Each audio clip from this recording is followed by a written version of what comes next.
여러분 안녕하십니까?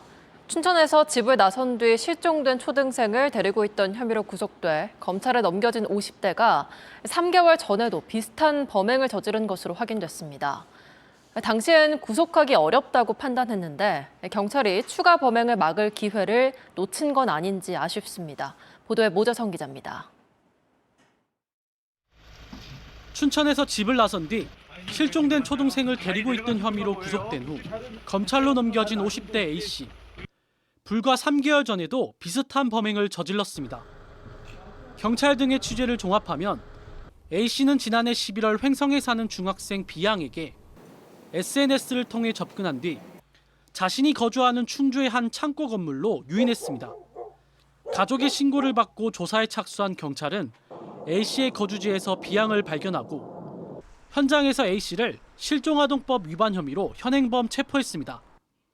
지난 2월 발생한 춘천 초등생 유인 사건과 흡사합니다.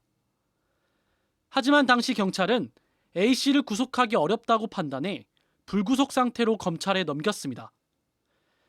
실종아동법 제7조에 따르면 누구든지 실종아동 등을 경찰에 신고하지 않고 보호할 수 없는데 당시 경찰은 춘천 초등생 사건과 달리 피해자의 추가 범행 진술이 없어 실종아동법 위반만 적용했습니다.